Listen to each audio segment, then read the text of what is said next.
Welcome to the What's Your Weird Story podcast. Everyone has at least one good story. And some of us have stories that are just to the left of normal.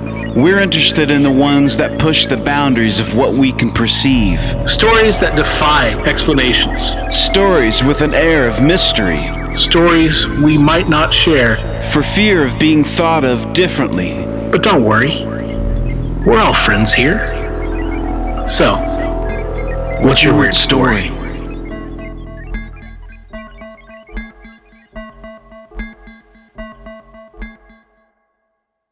Hello, Weirdsville.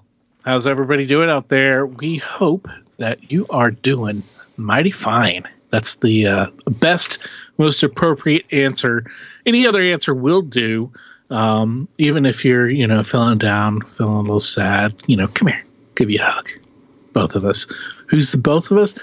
It's me, Adam Beebe, host of the What's Your Weird Story podcast, which you are listening to right now. And with me, as always, in this hug sandwich, with you in the middle, is Barry Johnston. I'm bringing the cranberry sauce. Little cranberry sauce, little schmear of cranberry sauce.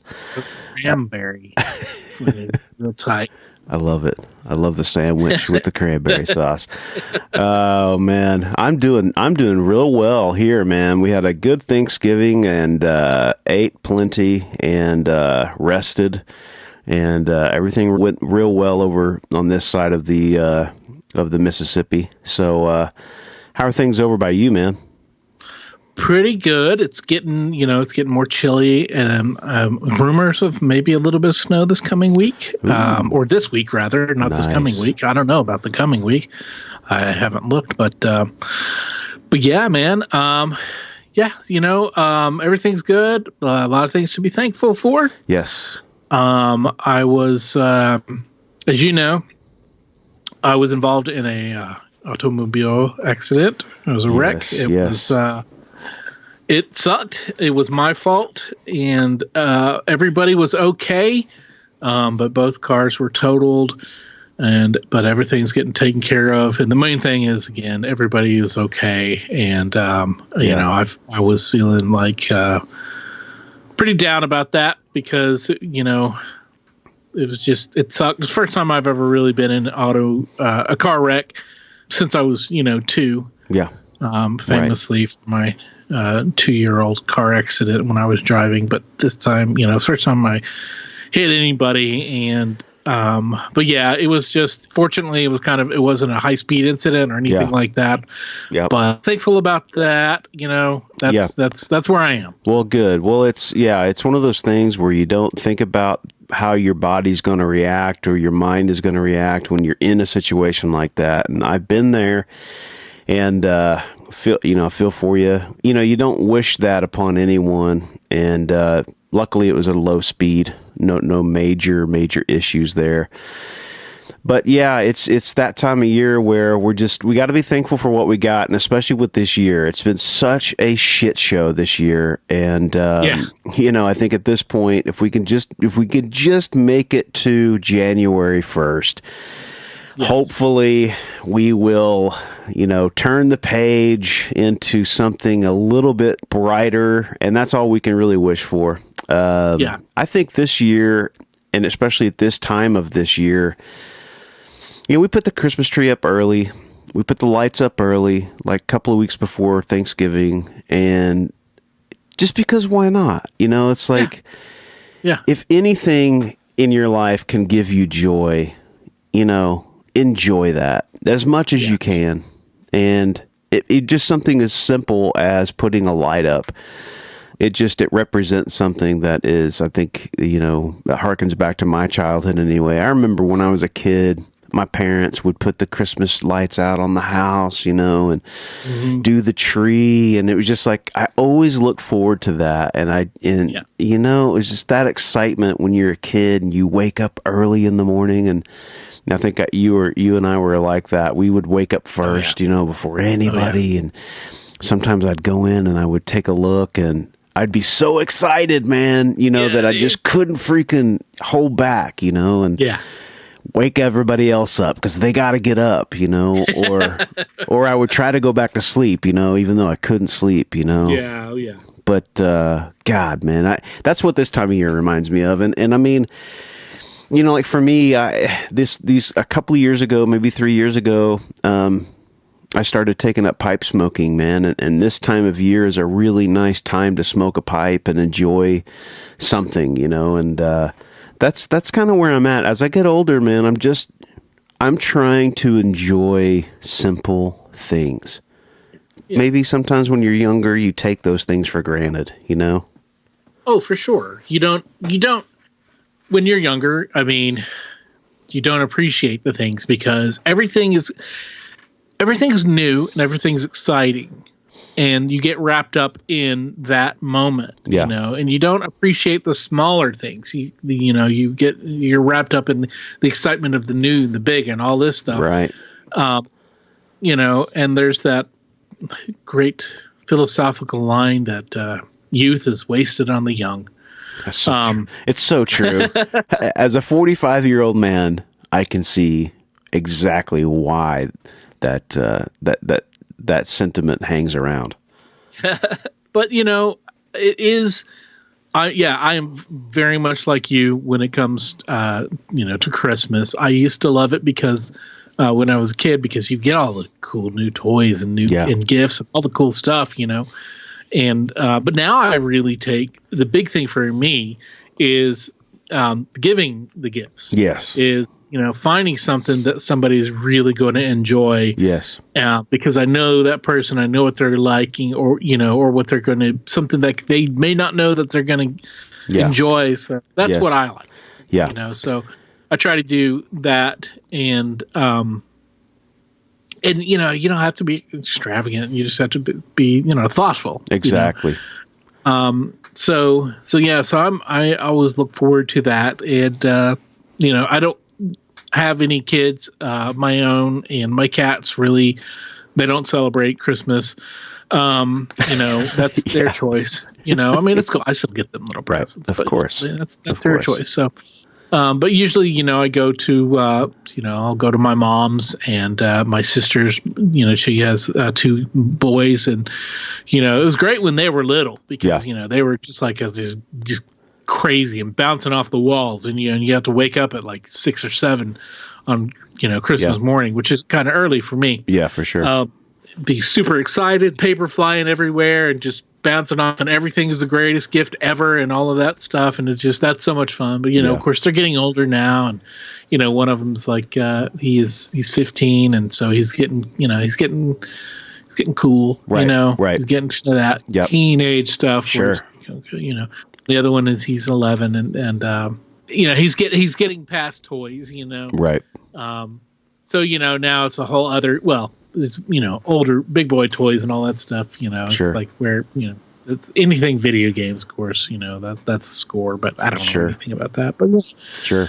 But yeah, man, that is the joy. The joy is now for me is to give presents, and to the joy of people, like my sister, my mom and stepdad and the boys and everybody else, getting the presents there. So yeah, it's like you said, you got to find that joy, and especially this year, you got to find your joy.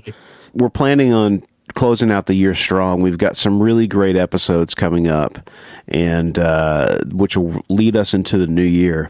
And this one that we have coming up, we have just a great opportunity to talk to some great folks here.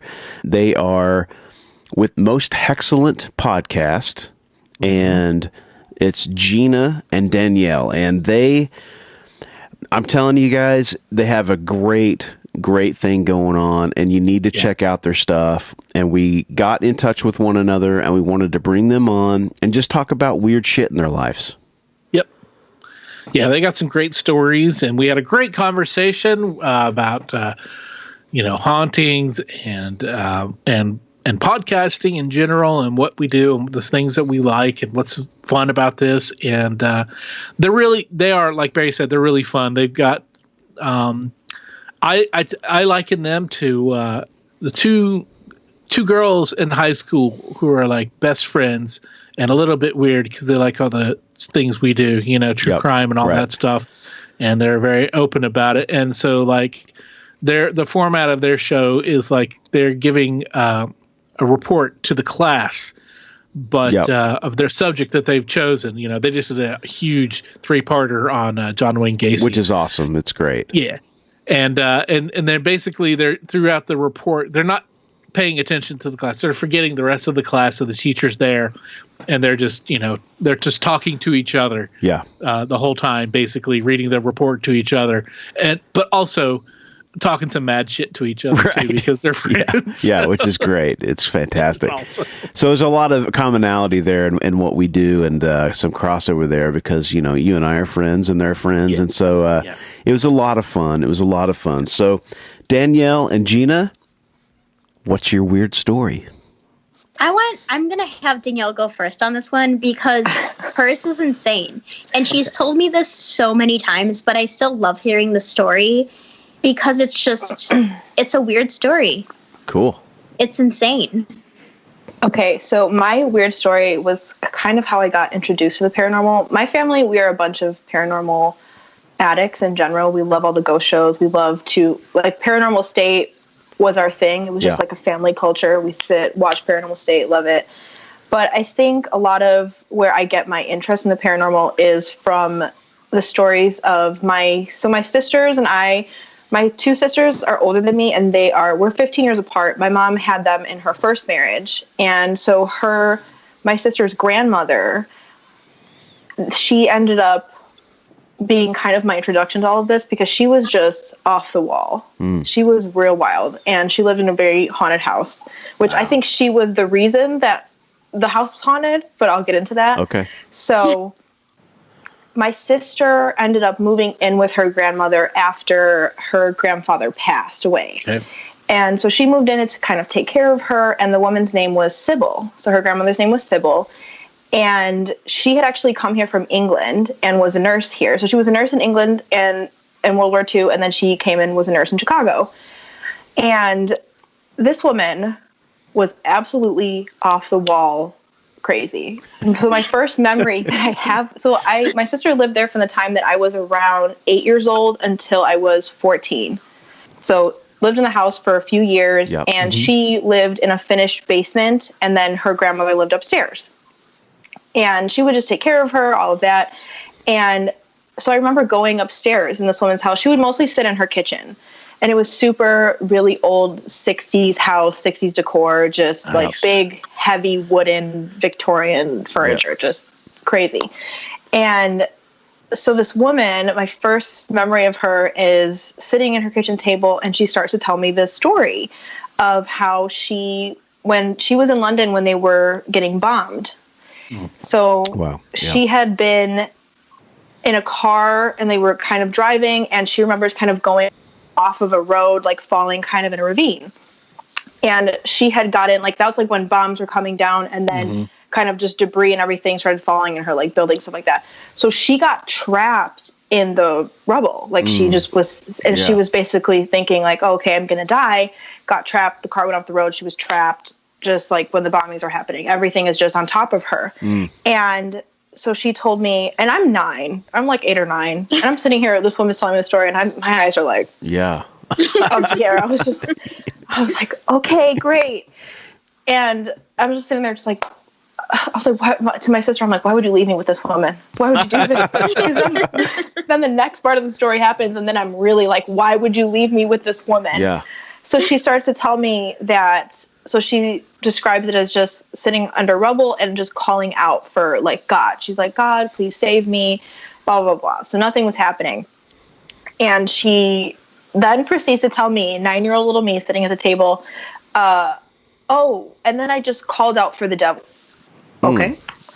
9-year-old me is awesome. Whoa. So she describes calling out for the devil, and essentially just, which I know this sounds crazy. I get it. But also, I think sometimes people, they draw in kind of energies to themselves. They draw in bad energy. Yeah. Things happen. Not to say that if you are a devil worshiper or you're Satanist that anything's bad, but I think her specific energy she was calling in something bad to herself. Right. Mm-hmm. So she basically told me, she was like, so I offered my soul to the devil if he got me out of here. Oh my. Wow. So she went from 0 to 60 quick. She was like, Yeah. that's not working. Gotta Holy change shit. the plan. Okay. Yeah. And so she went from 0 to 60 quick. And so what ended up happening is that she did end up getting rescued. She was there for a few hours, but she got rescued. And she ended up getting out. And so then she moves over here. And she kind of told me and kind of like hinted at the fact that like she dabbled in like witchcraft or things like that or that kind of stuff. And she's just telling me this and I'm sitting there just like, okay, great, awesome. I love it. I love this journey for you that we're taking, Sybil. Great. So, and then my sister finally came up and got me and I was like, please get me away from that woman. Thank you so much. Wow. And she told me this scary story. And then after that, things started to kind of ramp up in that house. And so this was right after her husband had died, which her and her husband did not get along very well, which is, I think, my theory is that he was a spirit that was in this house. Okay. Because one of the next things that I remember is I would go over and stay at my sister's house all the time. And so where her bedroom was, it was positioned right underneath where the front room was. Well, the living room. Right. So the living, here in Chicago, the front room. The living room, where the living room is, below it was my sister's bedroom. And one night we're all sitting up. My sister loved to pull this trick where she would make us go rent a DVD from the video store and it would be a terrifying movie. I'm 10 years old. And then my sister would fall asleep and leave me up watching the movie. Yeah. So that was my sister's signature move. She loved it. And so one night we're just all like, I would just like sleep by her. And so I'm sitting there and I just start to hear like dragging upstairs. And mind you, her grandmother is elderly. She's not putting a full Victorian couch over her shoulder and dragging it across the floor. Unless she's using that devil strength. Yes. She was like, Satan, please help me lift up this couch at 2 a.m. Look, once you sell your soul to the devil, I mean, he'll definitely, small little things like moving furniture are no big deal. They're nothing to him. Right. He's He's there like, to no, help I you got out. you, Sybil. he's the best, honestly. Aside from the eternal evil and darkness, he's the best friend you could have. Exactly. He's like, you need help moving? I got you. Don't worry about that. She's picking up full couches on her arm. Exactly. When we moved, we both moved over the summer, and it was hell for both of us. So maybe we should have just made a deal. We should have also called upon the devil. The What's Your Weird Story podcast does not condemn or condone or anything. Making a deal with the devil is at your own risk. So take it, at your own risk. Okay, TM. Not legally binding, so for us. It was legally binding for Sybil, though. She was like, I'm all in, so help me move this couch. So we were like, I'm sitting there, and of course I hear something upstairs, and I'm like, okay. And just kind of I just like, you know how you freeze in those moments where you're very scared and you just freeze for a second? Yeah. So I just kind of just freeze and like wake up my sister, and I'm like, there's something moving up there. And she was like, oh yeah, that happens like all the time. Oh. And I am just shook because what? I'm sorry. Can I hear that again? She's like, yeah, that happens all the time. And mind you, the kicker of this story is that there is carpet upstairs. So that dragging sound sounds like it's wood, like you're dragging a piece of furniture on wood. Wow. It doesn't, it's not like, because carpet, it would be kind of muted. You would hear something, but it's muted. Right. And it sounds like heavy furniture being dragged back and forth on wood. Damn. Wow. And of course, me being kind of like, no. So I'm like, this is not happening. So the next day, I ended up like, my sister's boyfriend also would live with her, and he was like, oh yeah, definitely. That happens all the time. We just will hear it going back and forth all the time, go upstairs and look. And there's like her bedroom was one side of the house. The living room's all the way on the other side of the house. Yeah. So she would be sleeping in her bedroom, and then they would go upstairs and look, and there's nobody in that front room. Nothing has been moved. and everything's still in place, but they would still hear the sounds. Wow. And it wasn't like house settling. It wasn't, she had a dog, but the dog is not picking up its little paws and dragging furniture. Yeah. Wow. So that you know. That I know. Her dog was also made a pact with the devil. Yeah, no kidding. Well, Also was getting help. Hey, devil dogs, man. It could have been a gift for, from the devil. I mean, Exactly. Right. The best kind. The best guy. Again, He was great gift giver. He knows what you want. I mean, exactly. I mean, there's a price. There's a steep price, but it's worth it. We just did that episode about Peter Stump, and the devil accordingly gave him a magical belt so he could turn into a werewolf and not. So I think maybe he gave her, like, here's this human. He also turns into a dog with a magical belt. Right. Hey, so that's what her dog was. Yeah, and he moved her furniture in her kidding. house. Damn. So anyways, she wasn't moving the furniture. Nothing's happening. And this happened several times. So these experiences were happening all the time. And things just sort of ramped up in the house. And it was just really wild and it was just really scary. And I just could not believe my sister was still staying there. Because my sister's she's so scared of everything. So I was like, you're still here though. Okay. Right. I'm happy for you. Good for you.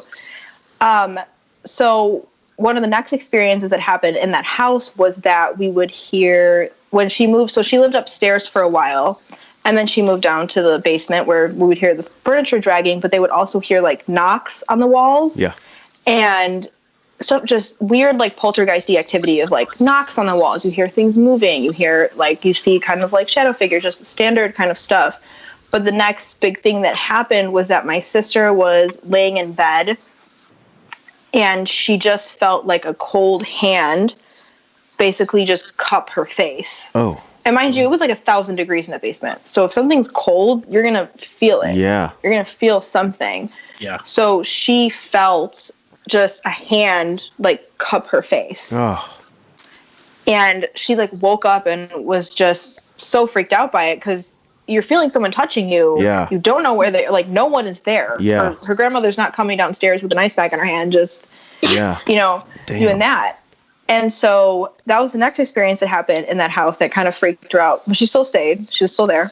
Damn. And the next one that we get to was the scariest thing I think that has ever happened in this house, because it's just so freaky that things like this happen. Because I'm kind of I'm on that borderline between skeptical but also believer. Yeah. Where I want concrete evidence. I want the things being thrown across the room. I want that. Yeah. I want to know. Yeah. And so my cousin Ashley, she was watching my little nephew one day, and they were sitting in bed, and my sister had a tall dresser. So she here's the bed in the middle of the room, the dresser's to this side. And they see, so my sister had one of those old bricky phones, of the early 2000s, where it's laying on top of this, laying right here on the dresser. My sister left them her phone. So the phone's sitting on like that.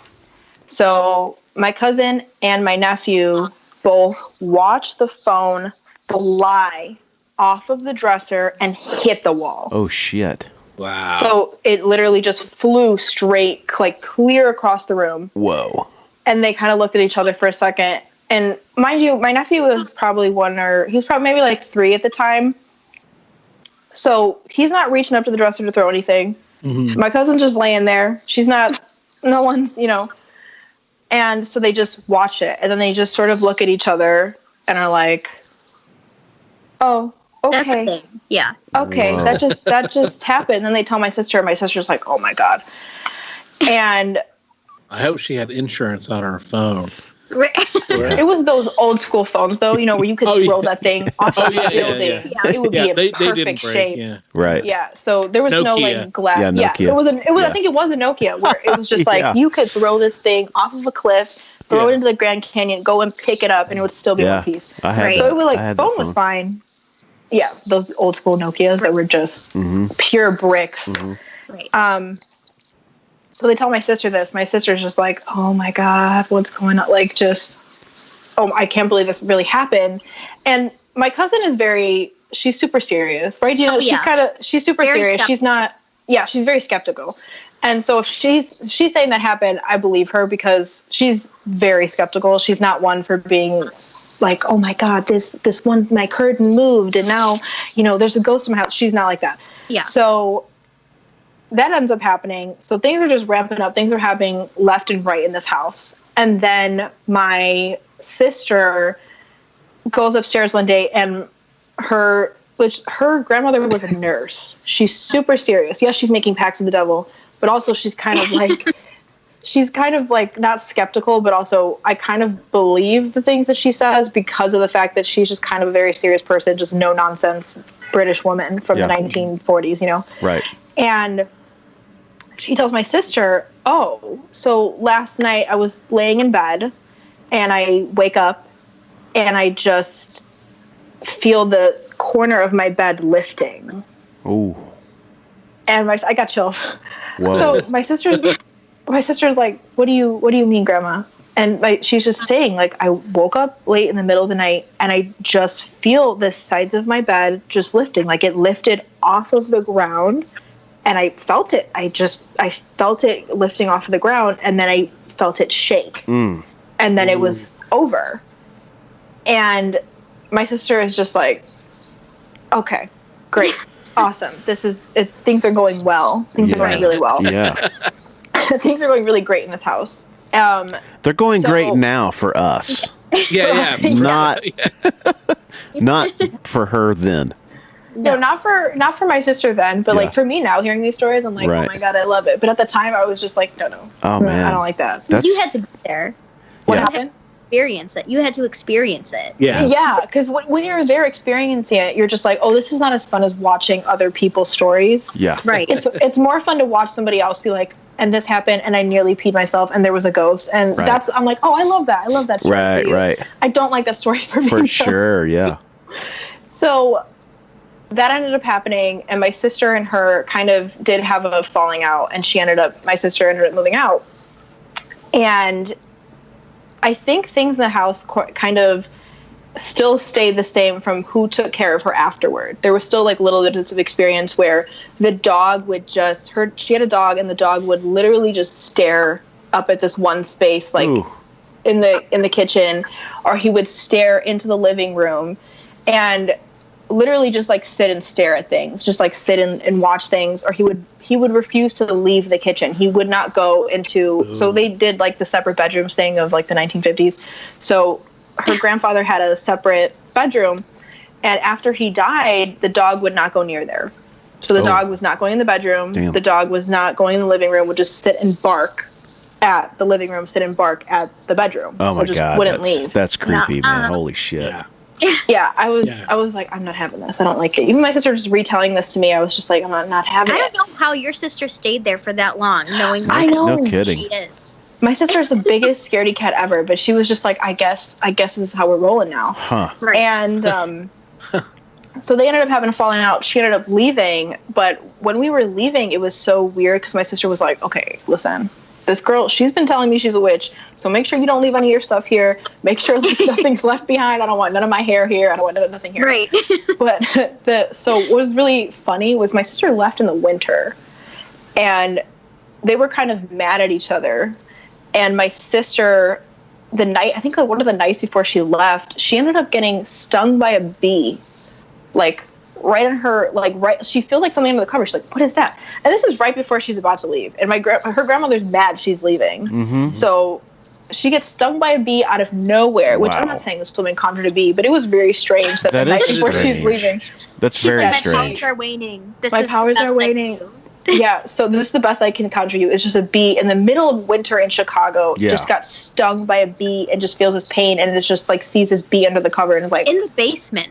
in the basement. That's so Makes weird. no sense. Wow. Which there was really no windows in this basement. It was kind of like a windowless. It was finished, but there's not. I was like, where did this bee get in? How did they get downstairs? Where'd it go? Yeah. But and it was the night before she left. Wow. And so she ended up. That happened to her. My sister was like, you know what?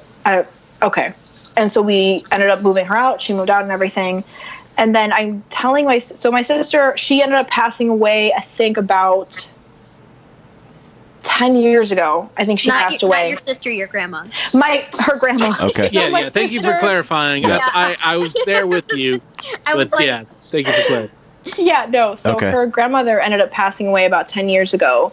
And it's really weird because periodically my sister will have kind of creepy dreams about her where she's kind of saying to my sister, like, you need to get me out. Like, I need to get out. Which I'm thinking, I'm like, this woman sold her soul. Right. So Lord only knows where she is. Yeah. Who knows where she is? And I'm someone who believes strongly. I'm a person who believes, like, as a preface, I believe in kind of dreams or ancestors or people visiting in dreams. I think dreams are kind of like that in-between space. Sure. And so what's funny is, so I was telling my sister, I was like, oh, we're going to be on this podcast and I'm going to tell them the story about Sybil. And so my sister was like, oh my God, please don't tell them these stories about Sybil. She's going to come back. She's going to haunt me. And I was like, she's not going to haunt you. Oh my God. I was like, she's not haunting you. Don't worry. Because that's what my sister is. My sister's like, no. Don't do that. Because then she's going to haunt me. She's like real scared. Yeah. So literally, understandably after everything. And so my sister ended up actually, so she calls me one morning. It was probably like 2 a.m. because I'm always up. So she calls me and she's like, oh my God, I just had the creepiest dream about Grandma Sybil. And I was like, what? Because I had just finished telling her, I'm going to tell them the story on this podcast. Like the next, like maybe 2 nights later, she tells me, I just had this creepy dream. Oh, as you fall. Sorry, y'all. Sybil? Is that Sybil? Yeah. You better stay in your place. Oh, no. So she's telling me this creepy dream that she had of just, so my niece is 3. And so she had a dream that she was back in Sybil's house, and Sybil used to have this kind of like Victorian china cabinet. And she said that she went to go, like, she went upstairs in the house. She sees my niece playing by this china cabinet and then saw my niece turn into a doll. And she was like freaking out. She's like, where is my kid? Oh my God, just freaking out. And then the next thing that she remembers is just going, she was downstairs again, goes back upstairs, and she sees Sybil in front of a cabinet. And she opened a cabinet under the sink and she just sees Sybil sitting there. And she's like, Graham, like, are you okay, Graham? Like, what's going on? And she said that Sybil turned around and she was bleeding from her mouth, just like bleeding, and was like, you like, just like looking at her kind of like, help me. Oh. And then my sister woke up and she was so freaked out. She's like, see, I told you not to talk about her. Wow. I was like, I can't fault you. That was really creepy. That is. Yeah. You planted those seeds, but that's still very creepy. So yeah. I was just like, because I was like, oh, I was just telling you about this. That's why you were dreaming about it. But it's just so weird because every few months or every few years, she'll kind of have really weird dreams about her. Just saying like either help me or just kind of weird, creepy things that are still happening. Like she's revisiting that house. Right. And I think it's just so, that story just creeps me out because I'm like, maybe everything, I was like, I can't refute the fact that I did hear furniture dragging. I did hear knocks. I did hear these weird things that were happening in the house. Yeah. But like, I think that it was probably her husband's spirit who was not at rest. Like there was a lot of just like tension in that house before he died. And I think maybe he came back and just waited for her to go because the people who took care of her after my sister left basically said like the house was quiet after she died. Wow. Yeah. So I'm thinking that maybe it was just the case of he was waiting for her. He was like, I'm gonna be here waiting for you. Yeah.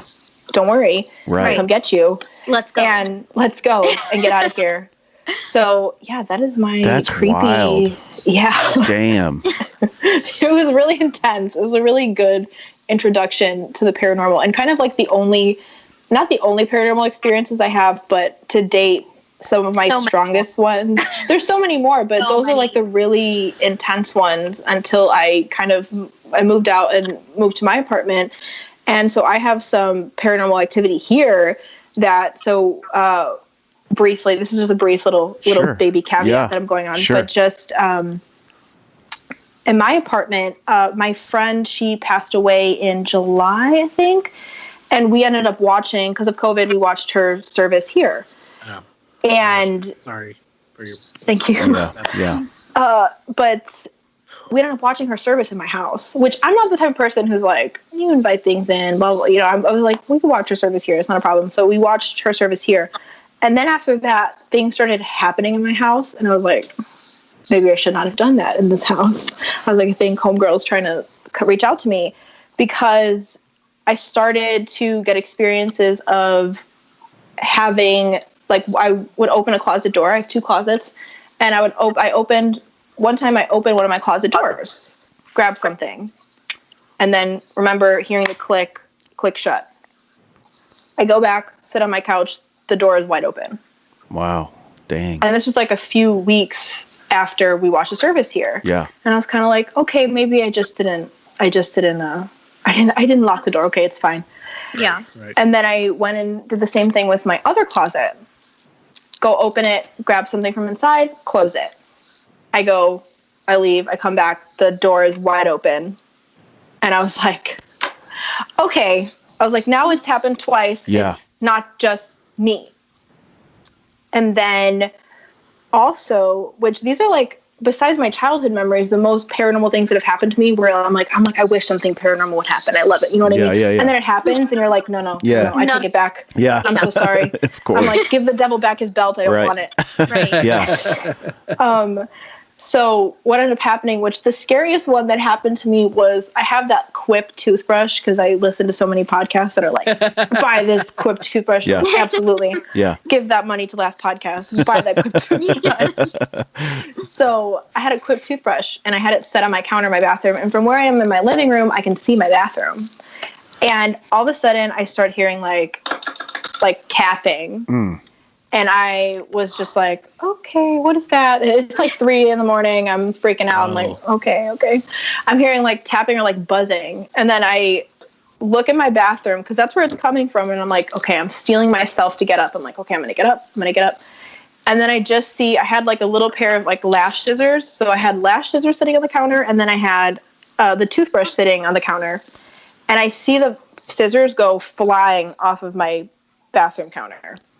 I like fly. Really? Not even fall, fly. Which I'm so skeptical. I am so skeptical of everything. I watch Ghost Adventures. I'm like, no. Yeah. No. Yeah. I still watch it, but I still say no. Yeah, of course. We all do. Yeah. We all do. Yeah. I'm watching Zach Bagans scream at that ghost. I'm like, I absolutely do not think that's there, but I'll watch it. Yeah. I think it's half of it is just some kind of therapy, scream therapy for Zach Bagans and friends, just to get out his aggression. So they were doing like the screaming room episodes where they go back and watch the old episodes. Yes. Dad watching it is like, maybe I shouldn't have done that. Yeah. Maybe I shouldn't have provoked the spirit. Right. I was stupid. He's like, I get caught up in the moment. Right. Yeah. And then he's like, in that moment, I realized I was about to get possessed, and I was like, yeah, maybe. Yeah. Right. That's like, way you're acting. Yeah, maybe. Yeah, right. So I see these scissors go flying, and I'm thinking, like, this is my Zach Bagans moment, and I'm not ready for it. Like, I'm always ready to watch it. I'm not ready to see it happen in my own house. Yeah. And so I just see them go flying, and I was like, okay. So I'm just like, you just sit for a while, and you're like, am I going to go in there? I have to go in there. Yeah. So I go into my bathroom, see the scissors on the floor, and see the toothbrushes on. And I was like, excellent. Shut off the toothbrush. And then I, of course, was like freaked out. So that in the morning, I like picked everything up. I was like, okay, fine. And in the morning, I was like, okay, I'm going to recreate this. Maybe the toothbrush's vibrations knock the scissors to the floor. Yeah. Let's do it. So I put the toothbrush, put the scissors next to it, and try to recreate it. And I did it several times. And the way that the scissors were falling every time I had the toothbrush on and the scissors, it was like they fell straight down. Mm-hmm. They didn't fly. Right. They just fall straight down. And I was like, okay, so something turned that on and also threw it. Wow. So I was not having it. And because I did it several times because I wanted to prove that this is something that just happened from maybe the toothbrush was faulty. It went on, it sent the scissors to the floor. Great. Yep. Once again, that's a Quip toothbrush. And, use our quality toothbrush. If anybody from Quip is listening, there's 2 podcasts here that would love some sponsorship and free toothbrushes. Give us those coupon codes. So, Hashtag what's your weird story? Yeah. Use our code at checkout. Yeah, right. Yeah, use our code. Yeah. I don't know. We'll follow up with Quip. Right. Yeah. They'll give us all the details for you. No problem. Call me. Quip. Call me. You reach out to us. Here's our email. Call. We're standing by. So that ended up happening in my house. And then the last thing that ended up happening was, so all my friends, so I watched the show Supernatural. And so all of my friends, the friend who passed away I met her at like con, and all of my friends from con know me as call me Danny. And so those are the only friends who call me Danny. Like you don't call me Danny, do you? No. No one else really does, except for them. And so I was sitting walking from my hallway in the same hallway where the door opened. And I'm sitting in my hallway, kind of just walking by, and I just hear a voice go, Danny? Like a female voice. And I was like, oh. Me? No. You didn't even. That's wild. Yeah. I think I told my friend who was our mutual friend, I told her, and she was like, okay, that's Sasha. That's her, because who else is going to be doing that? Wow. And so I heard that, and I was just like, maybe I don't like the paranormal reaching out to me. Maybe I was mistaken. Yeah. I take it back. Yeah. I was mistaken. I don't want it. Wow. So I ended up kind of just, doing some kind of just spraying some like holy water, some stuff around my house, and just being like, hey, Sasha, like I'm glad you're reaching out. I'm glad you're okay, but I'm scared. I'm not a fan of this. I can't do this, Sure. And so things have been calm here. Good. Thank God. Yeah. I was just like, I cannot take scissors flying. I cannot take things flying. I was like, I don't like it. No, thank you. I like to watch it on my television and then never talk about it again. The ghost, it's like unnecessary. Unnecessary. Right. Nothing.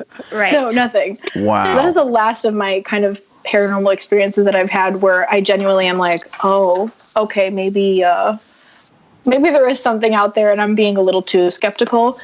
But wow.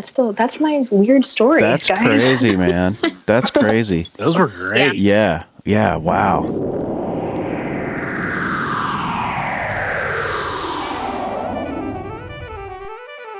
Hey, everybody, you're listening to the What's Your Weird Story podcast. You probably knew that already because you're listening or downloaded to the episode off of your iTunes or your Spotify or whatever place you get your podcast from. We want to thank you for listening. We also want to remind you to like us, follow us, subscribe to us, make sure that you get your new podcast episode every week. We'd also like to ask you to rate and review so that we can grow our audience, we can have more friends, we can have more stories.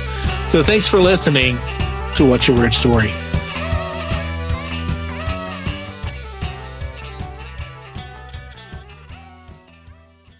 Wow. I'm still trying to figure out why her grandmother felt like it was a good idea to tell you that she was like into or had made a pact with the devil. Like, I don't know why you would tell a kid that, Well, it's here's the thing. She was so strange. Yeah. This family, that's normal. Oh, right. Yeah. Right. Especially, both of our families are kind of similar in the fact that, was Sybil Italian? No. Or was she just no? But even that kind of culture, we come from the same families where everything is even the weirdest story is normal. Right.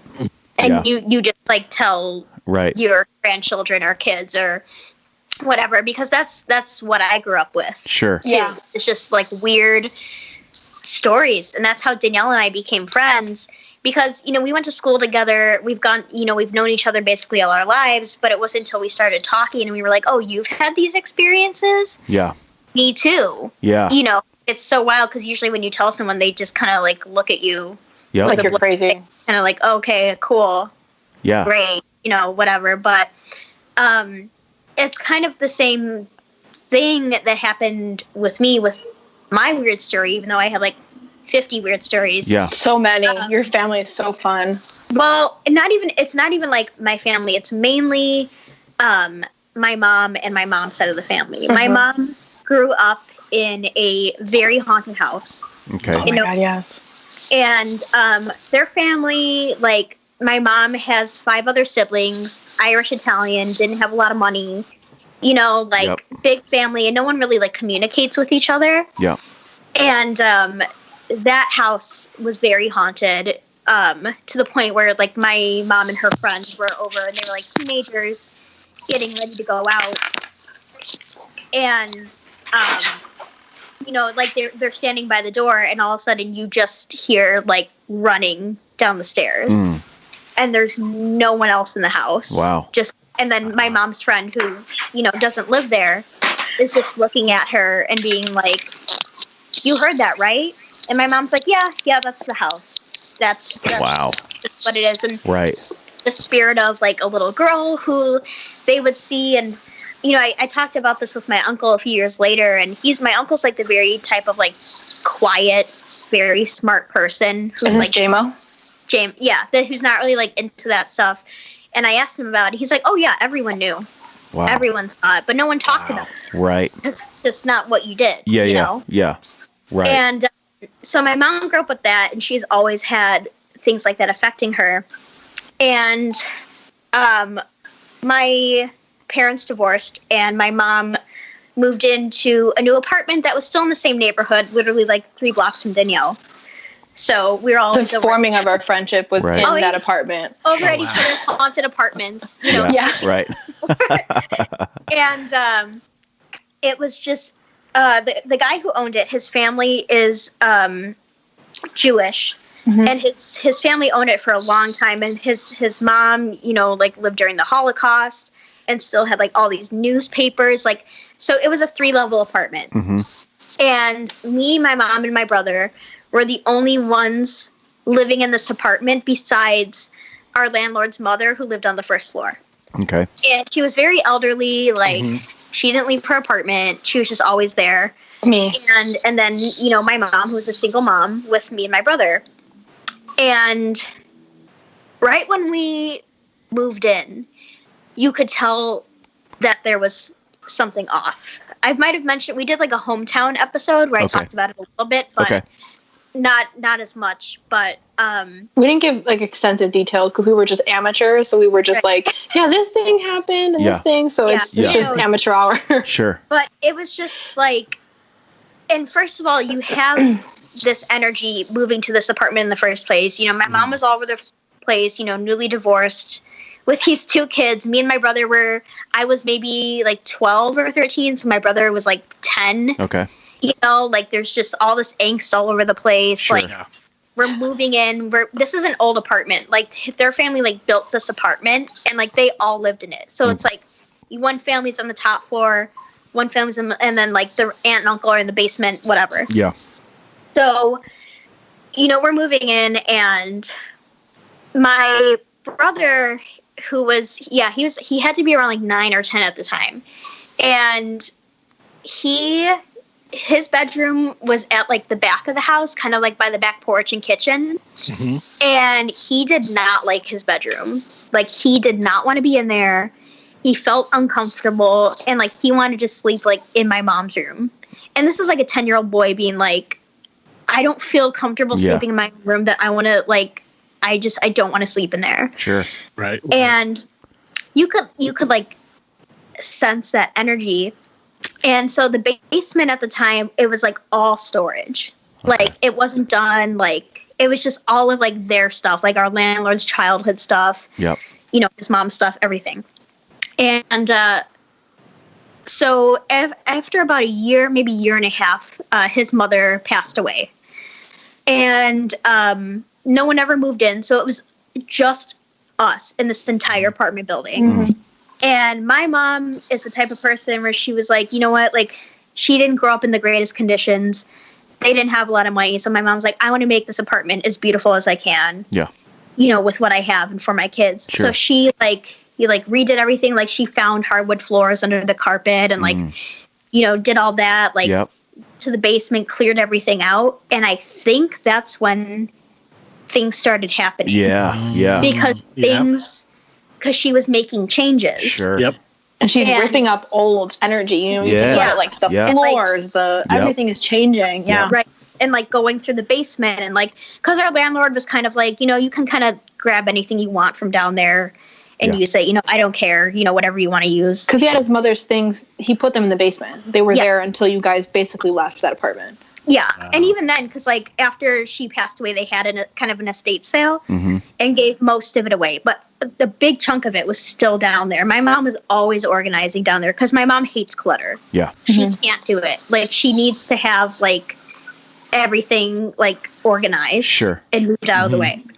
So that's what she was doing with the basement, and I don't want to make it sound negative, but these people were hoarders. yeah, Basically, right. But like Danielle had seen the basement when it looked like that. Like there was just stuff like rooms just full of boxes, Right. Yeah. Right. and things from like the 60s and 70s, just like Sure. piled in there. And when my mom first went to go move stuff, I remember she told me this. She went into the basement and she went into like the first room off to the side and was moving through boxes. And in the middle of the floor, when she moved one of the boxes, was just a dead crow. Oh my. Oh, God. Gosh. In the basement, in the middle of the floor. But she was like, Wait. it looked like it was like a decoration you get at like Michael's for Halloween. Yeah. Yeah. Okay. You know, like Yeah. she's like, first I thought it was just like a decoration or something, like a fake bird. But she was like, it was a live bird that was, or not live, but like it had, It was a Yeah. live bird, and then it sprung to life. it was the pet of the Maleficent? apartment. He lived there in the basement. Oh. But it was just this dead crow of all Wow. birds. It wasn't like a robin or a sparrow from outside. You know, Yeah. it was like an omen almost. Yeah. So weird. I remember like she told me about it, and I was like, well, that's disgusting. Glad I wasn't there to see that because God, I wasn't here for that. not my thing. And the basement just always had a very odd energy in it. Mm-hmm. Like That even crow when, energy. yeah, crow, That dead crow Yeah. energy. real Yeah. crow energy. That CE crow energy. Yeah. Yeah. Crow yeah, energy. Yeah. Big And, crow energy. And yeah, and even like after things were cleared out, and my mom had this. I'm sure Danielle remembers it. Hold on, sorry, my cat's being super loud right now. 1 second. No worries. Throw her away, Gina. Throw her away. We're cat friendly here. You saw mine jump up on me, and while I was and made me hold her a minute. Oh, us too. Yeah, I got one of them over here. The other one is screaming out from the distance. Hopefully you can hear. Mine is massive, and she doesn't like being held. She's like 50 pounds, so Wow. She's not really 50 pounds, but she's a large and in charge cat. She's large Marge. oh my god. But anyway, so that's what it was like, and you have this. My mom has this huge gold antique couch down there. Oh my God, that couch. It was Loved cool. it. It was not comfortable. No. Yeah. It was like from the 60s. It was like two pieces of styrofoam with beautiful antique, that flowery, like, Yeah. of the 60s where Yeah, they yeah, were yeah. just slap something flammable on there and call it a day. Yeah. Yeah. Yep. And you just like hear stuff like, oh my god, sorry guys, 1 second. No problem. No All problem. right, no worries. Throw that cat away. If it makes you feel any better, I haven't heard the cat, so Okay, good. I'm glad. Both her cat's acting up, my cat's acting up. They heard about Sybil. They were like, Yeah, "That's our man. friend." Disturbing the energies. She's so mad at me, but I'm like, this is not right now. So Danielle and I would just sit down there, and we would just hear like noises, and all this stuff would happen around the house, and Smells. smells like my mom would smell. So for instance, so our washing machine was also down there. Yep. So my mom was doing laundry one day, and she smelled the strong smell of cigar smoke. Oh, wow. And my mom doesn't smoke cigars. She smokes cigarettes, but not Yeah. cigars. yeah. There's And a it was- very distinctive difference in those. yes. For sure. Very different. And it was so strong that she called up to like me and my brother upstairs to be like, come down here and smell this. So I Cut to know I'm Gina. not She has 4 stogies in her mouth. They're all lit. Right. And it's so because I think she had like smelled it once before, and like she told us about it, but we had never experienced it. So my brother and I came downstairs, and by the time we got down there, it didn't smell like anything anymore. But she was like, I know what cigars smell like. Yeah. Like what it was. And we were seeing upstairs in our apartment, we were seeing shadows. We had, and especially like it was always by the back by my brother's room. And so my mom finally, because my mom had known our landlord before we moved in. Yeah. They'd always kind of been like friends. And she was like, she asked him, and she's like, hey, not to sound like weird or anything, but is this apartment haunted?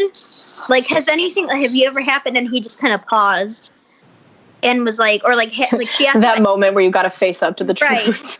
And she asked if anything had happened by like my brother's room. And he was like, well, that's the room my grandma used to live in. No. And she died in that room. Oh, wow. Oh. And we were like, oh, okay. Did she make a deal with the devil? She did. She not. Too make a deal with the devil? Did not. This is actually an ad for our new podcast, Deal with the Devil. Grandma's deals. Grandma's deals with the devil. There's so many. We have a whole episode, another story where Danielle's current grandma, who was alive, my current grandma. Current grandma, I like that. Just my current grandma making demonic noises. Oh my god. Store. I think that's our episode is possessed up to the crevices. I forgot what to talk about. Danielle called me at like 3 a.m. because she was like, I think my grandma's a demon. Like, I think something. My Italian grandma is actually, she also made a deal with the devil. Right. And it's funny because this grandma doesn't speak English. She only speaks Italian. Yeah. It makes it 10 times scarier. Yeah. Right. Just Latin whispers into the night of prayer. Yeah. Italian and you don't know what's going on. But no, this grandma, I think this was like a kinder spirit, but I think she was lost because like my brother, when he was younger, like played Little League, he played baseball, had like Cubs decorations all over his room. Yeah. And she, her grandchildren like also played baseball and she would always go to their games and stuff like that. So I think she had that connection with my brother. Because it was like, that's like the theme of his room. And she loved baseball. She loved the Cubs. Wow. And I think she kind of like connected with that. Yeah. And was kind of like, maybe thought like he was one of the grandkids or like kind of making her presence known. But it was still creepy because you see like these shadows everywhere. Another time, I wasn't there for this, but my mom and her friend were in the living room. And my mom has a couple pairs of cowboy boots. And they were sitting by the front door, and her friend watched this cowboy boot go heel toe on the ground. Whoa. And he looked at her, and she was like, I told you. Wow. How fast would you guys leave? Would you guys just backflip out of the room and be like, I gotta go? Yeah. Well, I mean, we're used to cowboy boots growing up, but, you know. Heel toe and do-si do, that's fine, but it's not by themselves. Yeah, not by themselves. Right, and and then like we would have lights turn on and off. And another time, my mom and I were sitting at the kitchen table, and we had a little ceramic like sugar holder, but instead of sugar in it, like my mom put like reusable straws in it. Okay, and we're sitting there and we watched this thing tip over and the straws shoot across the room. Oh, shit. Across the counter. Like, it wasn't just like it tipped over and the straws fell out, you know, whatever. It was like full on shooting across the counter. And we both like looked at each other and we were like, yeah, that just happened. Wow. Like, that's cool.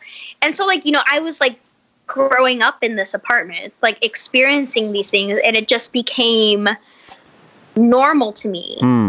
And it got to the point where my mom hired a paranormal investigation team. Oh my god. To come over and kind of just be like, you know, because my mom's also, she's very like spiritual, where it's like, we just have holy water, we'll do a blessing, right, you know, like that type of thing. But then she was like, you know what, I want to know what's going on. And Danielle was actually there when these people came over. We were sitting in her basement watching like Soul Surfer. I remember this. I think it was. Yeah. We were probably sophomores. Yeah, in high school. Yeah, I called Danielle and I was like, "Yo, my mom's having this paranormal investigation team come over. You gotta be here when it happens." Wow! And but we weren't allowed upstairs. Like they were upstairs doing the investigation, and we had to stay downstairs while they did it. Sure. Or like, and then when they came downstairs, then we had to go upstairs. Yeah. Kind of where they were, you know. Sure. And what's funny about that is did you guys make ghost noises just to you know? We Drama. absolutely took 2 brooms and we're doing the most. I had Danielle like hit her feet on the ceiling. I helped her. Where is She- my body? You know? Bloody Oh, fingers, my like from arm. from Like, that's- yeah, scary stories. literally. You know what? That would have been so much funnier. Imagine those women. They would have been absolutely just like, you're thinking like, this is it. I'm finally going to make it. I'm going to Hollywood with this evidence. And it's just 2 16-year-olds in the Right. basement. Yeah. We should have had It Zach always is. It should have been a thing. That's actually what Zach Bagans does. He just hires 16-year-olds to sit in the basements of the Yeah. places that he is Right. Like investigating. noises. It Yeah. would have been fine. But that was just so, because that was like the first time we had like people like that over to investigate. Sure. And I remember like they like kind of interviewed me and my brother and my mom. And and here's the thing is, I think they were in over their heads Mhm. and they didn't like what they found because they never came back. Okay. Wow. They did say something happened, though. They said that they caught a lot of things. They caught an anomaly, but they wouldn't come back because Wow. after this happened, my mom had our parish priest come over to bless the apartment because things had escalated so badly where one day my mom had a claw mark on the back of her shin Yeah. Oh, wow. with 3 scratch marks. Oh, wow. And she was just laying on her bed, like looking at her phone, and the back of her leg started like burning. And she was wearing like tight, like skinny jeans at the time. Yeah. You know, it's like you can't like roll them up and, Yeah. you know, This ghost was Did doing something. the absolute most work. Yeah. right. But we had like a bunny at the time, but the bunny stayed on the ground. Like she never hopped up on the bed or like anything like that. And so my mom's like, she's like, why does my leg hurt? So she like pulls up her like pant leg and she has 3 claw marks. Oh, wow. On the back of her leg, and she's like freaking out because she's like, did I hit my leg on like my weights or something? Like, you know, Yeah. like when did you trying to debunk it? Like she was Yeah. trying to debunk it. She would be like, what is this? And like that's how bad it got. And my mom is also my mom is clairvoyant and clairaudient, and she, you know, receives things like even when she doesn't want to. Right. You know, Right. where it's like, you know, when Danielle said she heard like the voice or hearing voices or like seeing things, it's like, okay, you know, you're here, but you can't be here. Yeah. You gotta go. Right. And so it was just so much worse for her that we had to call our parish priest in. And he's a really cool guy. He's actually one of the only 14 exorcists in the U.S. Oh, wow. Yeah. Oh, wow. Who can I just had him bless some holy water for me literally yesterday. Really? Wow. Yeah. Did you see Jeff? I did see Jeff. He blessed jars of holy water because my nephew's been having some paranormal experiences in my mom's house. He watches like lots of YouTube where it's like, look at this footage of this amazing ghost, and my nephew's now like freaking out. And I was like, okay, we're gonna go get some holy water. You're gonna be okay. It's not really happening. You're all right. Yeah. So we actually went to go get some holy water. Blessed him yesterday. So Wow. he's our boy. Yeah, Wow. he's And cool. He's your father. he's actually my dad. That's My cool. boy father. We should ask him. Be like, hey Jeff, do you want to? I know you're a priest and everything, and you're devoted, you know, to the holy order, and you're an exorcist. But I thought you were gonna say he's a necromancer. I was like, oh, new angle. He might be. No, but I remember like he came over, and he's very like he studied this stuff. Like, Right. Yeah. I don't know if you guys have watched. There's a documentary on Netflix called "The Devil and Father Amorth." Yes. Yes, I've so talked the about it. The original exorcist in Rome, who they in the right where Anthony Hopkins plays him, and this priest, our parish priest, like knew him. Oh, wow. And has like gone to meet him and has like wow. so he's a big deal. Wow. And it's cool that he's in our little parish in our Yeah. town. Mm-hmm. Wow. And has been there for a long time. You know, I was the one where he was there when Danielle and I were in like 8th grade. Yeah, he did our And- graduation. We went to Catholic school, so he did our graduation mass and everything. Okay. Right. And he came to our 8th grade class, and he did this thing where it was like, you can ask me anything. Yeah. Like, He did a Reddit AMA. He did a Reddit AMA. Okay. Right, and, yeah. like, yeah, me being like the only like weirdo in the class, like knowing his background. Like, I'm like, 13 years old, like raising my hand, like, can you talk about demons? Yeah. Oh my god. Experience. And his answer is like, because he was like, I can't personally talk about cases because that's, like A violation, yeah. personal information. Yeah. Right. He was like, I can tell you, he was like, I'm going to be honest, like 95% of it is mental illness, mental health and issues like that and like working through it. But he was like, but also when it comes to the real stuff, it is real. Right. He's like, I've seen levitations. Oh, wow. Yeah. I've seen, he's like, it's not people throwing up pea soup. Right. But it is terrifying. Yeah. So he came over to bless our apartment because that's how bad it had gotten. Is that it's like now we're being physically harmed. Right. Yeah. By whatever's here. And I think it was a combination of ghosts of the family members who had lived here. And going back to the cigar smoke, because my mom asked our landlord about that too. And he was like, my aunt and uncle lived in the basement. And my uncle would have poker parties. Oh, wow. And all the guys would be down there smoking cigars. Of course. During the poker parties. Yeah. And it like, was okay. the cigar smoke that killed the crow. Yep. That's Exactly. They smoked that crow right out. My Like a mom brisket. found the crow with a cigar in its mouth. That crow was also laying down some hands when they were playing poker. Right. Like this is what it was. So his name is Father Grob. Okay. And Crow? he came over and The crow? No. yeah, the crow's name is Father Grob. I'm sure he would love to hear about that. No, but he came over and blessed our apartment, and even he was there because he's, I not to say he's like psychic or anything, but when you've been in that, type of world for that long, like you can sense things. Sure. You know what's up. Right. And after my mom had like told him everything, and he was there, and he's like, oh yeah, like there's something off here. Like this isn't good at all. So here's what I'm gonna do.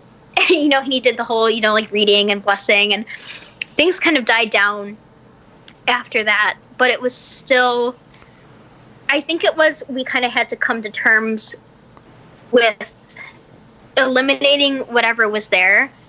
And also because my mom, so where she works, there's a cemetery right next door. Uh-huh. And my mom always brought me and my brother around cemeteries. Like there's one right by where Danielle and I lived, where Danielle still lives, like in our hometown.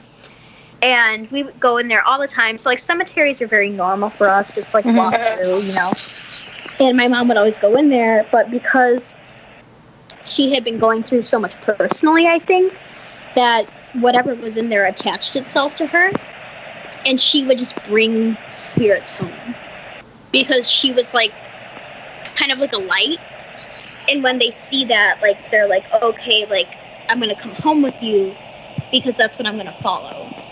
You know what I mean? Yeah. And I think all that extra energy came from in our house was my mom not being aware of her gifts and what she was bringing home, because she does have those gifts, and has a much stronger hold on them now than she did back in like 2007. Yeah.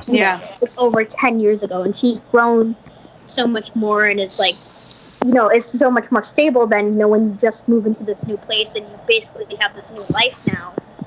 And you're not really mentally there all the time. Sure. Not aware of what you're bringing home. And I think that was most of it, but also reconciling with the spirits who were originally in that house. Yeah. And being more open with them and being like, hey, we're not trying to rip apart your house. We're just trying to make it look better. Right. And maybe, like clean it up a little bit and make it nice. And, my mom did the whole backyard, and she's a gardener, and like, not officially, but she is. Yeah. Yeah. Doing all that stuff, and things definitely died down after a while. That's good. I think after there was like that blessing, and then like us being more open with whatever was there, and being like, it not necessarily evil, but like, hey, we're here. This is our home. Yep. Too, and we're not going anywhere. And this is what we're doing. Yes. And I think after that, like, things stopped. Like, there would still be stuff around the house. once in a while you maybe like hear something or see a shadow or hear footsteps. I remember footsteps were like a big deal because my room was like right next to the hallway, like across from the bathroom. All right, I'll go back a little bit. So, like you'll still, maybe like see a shadow or hear voices or like, things like that. But other than that, it had gone down. My mom doesn't live there anymore. She moved last year, which was like, a big deal. We were kind of like, oh, I hope whoever lives here next is like going to be okay with that. Because whatever is here has been used to us living here for over 10 years now. Yeah. Like 12 years, whatever it was. But I think the person who bought the building kind of like just super modernized it and like you just like eliminated everything. So but it's like I lived in this haunted apartment for most of my childhood. Mm-hmm. And that's what it was like. And just having like outside experiences on top of that and like hearing things and seeing things. And I think that's why Danielle and I became such good friends and why we started this podcast in the first place was because we both had these insane, unexplainable childhood experiences. Yeah. And I was talking to my mom about this last night. We were both watching Ghost Adventures, of course. And I was talking to her about that, and I was like, yeah, I want to bring up this and this. And she was like, yeah, like, because one of the episodes had to do with someone doing, like satanic worship or something. Like, that's always where it starts on those episodes. Right. I mean, look at Sybil. Yeah. And it's like, it's not like she did that, but she was like, I, used a Ouija board when I was younger growing up. It was like the 70s. That's what everyone That's what you did. Do that, drink, smoke, whatever. Like that's all anyone could do. Yeah. And she's like, I think that, followed me for the rest of my life. But she was like, because also I was scared of like the gift I had, that I was just hearing things and seeing things and didn't know how to communicate or say, hey, like, no, stop, you know? And I think that that's so different now where it's like you have more of a control over it. Yeah. And you can do that. And I even had an experience, it's more of like a personal story, but in the house that I grew up in, someone very close to me had passed away in a very tragic way. Mm-hmm. And I remember I was sitting in my room and I was just upset. And I was kind of just like, why did this happen sort of thing. And I was sitting like crisscross on my bed. And I just remember like my legs started like shaking. And I was like, is this maybe just like my body, like just doing this because of how upset I am? And then the bed started shaking. And I freaked out. And it's like, how when you have someone like breathe close to your ear. Yeah. And you can hear it, but you can also feel it. It was one of those. And it was like talking into my ear. And I was shaking and feeling this. And I remember I ran out of my room. The proper response. The only response.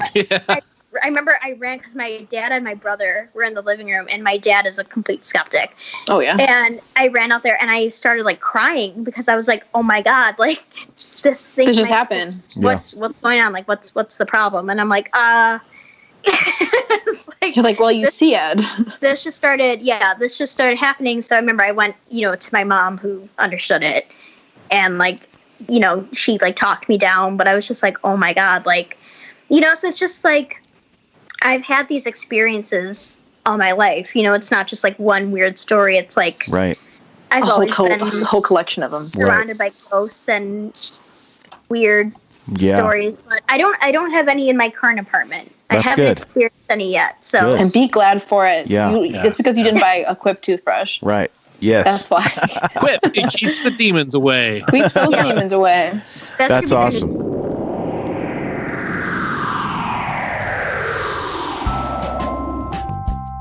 Hey man, did I ever tell you about this recent thing that happened to me? I was driving around in the country and it was just after dusk. So there's a little bit of light still coming on out of the sky, but it was mostly dark. I saw this black school bus. I don't think I've ever heard this.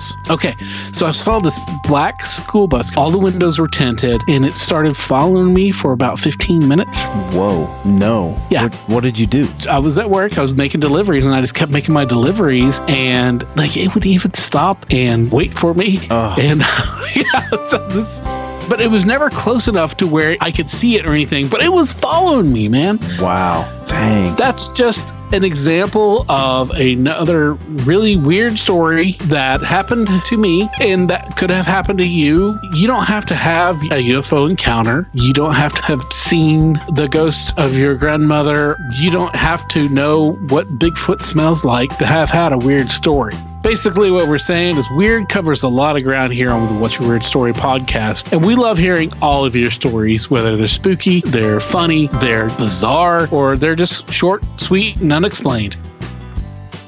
Kind of like our podcast. So you guys, the podcast, did it start as an idea of like you guys just sharing these stories, and then you were like, okay, well, we need to maybe turn this into a podcast, or how did that come about? What was the actual like conversation and the idea behind getting that started? Well, the actual conversation, I feel like, had been going on for years. Yeah, we've always wanted to do it. Of us just watching like Paranormal State and Ghost Adventures and being like, we need a YouTube channel, or like we need our own TV show. Like Right. we need to do something. Like it's always been that, like us sitting there watching these shows and be like, we could do this 10 times better. Yeah. Than these people with like the knowledge we have, because we think we're the shit. Yeah. And we're like, this. We're just very narcissistic, actually. That's what the whole story is about. We're so funny. We know, so, like, especially when we're watching like Ghost Adventures and, Zach Bagans will be yelling at the demons, and we're like, he's being too forward. We're like, Right. he needs to be nice. You need to be nice to those demons. You know what Right. I mean? Yeah. Because like we also have that like Catholic school side of it, Right. Yeah. where it's like we have that interest in it, but we also want things to be kind of resolved by the end of it. And Yeah. I think Sure. that's why we like Paranormal State so much, because they would do that blessing or that ceremony Yeah. at the end of every investigation they did, or bring a priest or Yeah. Or shamans or people, yeah. and or something like that, and do that. And that's what we wanted to do. And because podcasts weren't always this big. Yeah. No. It was never like an idea we had. Like ever since high school, we were like, oh, we're gonna have a YouTube channel. Like that's gonna be our thing. Yeah. And then when we started listening to more podcasts and just like really getting into like My Favorite Murder, Yeah. and Last Podcast on the Left, and we're Yep. like, oh my god, like we are Karen in Georgia. Yeah. Mm-hmm. Yeah. We are Henry and Ben. Yeah. Yeah. Like we can do this, and we can be successful and share our stories and maybe help other people. Let's do this podcast. Yeah. Even like coming up with the name, I remember like Danielle and I were going back and forth, and I would give her a title, and she'd be like, "No, that's stupid." Like Everything. whatever. And we weren't even talking about the podcast; we were texting about something else. And I was like, "Oh, maybe I'll come over tomorrow or something." And then she said, "Most Hexcellent," and I was like, "That's it. Yeah. Yeah. There it is. We have to do it." So That's It's a cool. great thing. yeah, Danielle can attest. It's just been us like. Basically, I feel like we were like meant to do this. Like it's just been going on with us for years. Yeah. And Right. it just accumulated into our little true crime paranormal comedy podcast. That's awesome. I think it's so cool too. Like, and I think maybe, do you guys feel this way too? Of just like, I think the thing I like about when I listen to Last Podcast or like My Favorite Murder, or like all these podcasts, it's just like this, like Ben and Henry were talking about the fact that this show gets to be a time capsule. Like you get this time, you have this allotted time with your friends that Yeah. will be forever. Right. You know, so I think that's kind of the cool thing is just, even if it's like 5 people listen to it, it's still her and I, and like you two get to have this time together where you just have that forever. You're going to Yeah. get to remember those conversations Yeah. forever, and like go talk like weird stories and stuff that you'll probably forget that you can go back and listen to. I think that's like kind of my favorite part of it is like we get to capture our dynamic Yep. forever. Like it will be on this podcast, like no matter what happens to us or whatever. I love that part of it. And I kind of love the idea of like when I listen to your guys' podcast, I love the fact that it's kind of just like you get to sit and be sitting in on a conversation between two friends or like three friends, and you just kind of get to be part of it. And like that's kind of what I like about like our podcast and your guys' podcast too, of just like getting to have conversations with people about weird things that you don't really tell people about, because I'm not going off telling people about my sister's demonic grandma. Right. You know what I mean? You don't get to do that. Grandma. Or my current demonic grandma. Right. You know, I can't talk about my current demonic grandma to a lot of people who will understand it and actually not be like, hey, you're wild. Right. I can't tell people about my haunted Quip toothbrush. Yep. And have people actually validate it and not just be like, yeah, I think you're crazy, but it was nice meeting you. Yes. So that's kind of my favorite part of just like podcast culture in general, where you get to just have crazy conversations with your friends and you say stuff that you are not going to say to nobody's face. Right. Nobody will ever. Did she freeze? Yeah, she locked up. She froze. I'll talk a little then. Yeah. She'll figure it out. But yeah, like it's like even when we did the Gacy series, and like going into all the research of that, and just like going through it with your friend, we were like, oh my gosh, it's like, especially because it's our hometown. Yes. Sorry, I live in a super busy street. No worries. It's just constant tomfoolery going on. Something is trying to prevent us from recording. She's frozen, and I think it's and you got the man. So anyway, we were talking about before we lost you, the fun shit that we get to do on podcasts. Yeah. And I kind of, Danielle, when you froze, I kind of mentioned, like, even this whole Gacy series that we just got to do was so fun to talk about together and research, because it was so personal to us. Mm-hmm. Because, number one, some of these things affected my family. Okay. But our hometown. Mm-hmm. You know, like right. this is where he grew up, you know, where, you know, pulled in victims, or, you know, the pizza place that he would hang out in, which is 2 blocks from us. Wow. Just literally, like, it's so where my house is. It's literally probably down the street. Literally down the street from my house is a pizza place where he used to try to pick kids up. Wow. And we have people. So Ashley, who is my cousin who had the paranormal experience, she lives literally 4 blocks away from the original Gacy house. Oh, wow. So that whole neighborhood where she is and where we're always driving over there, we're always looking at everything over there, is just places where he's been, places where victims were taken from.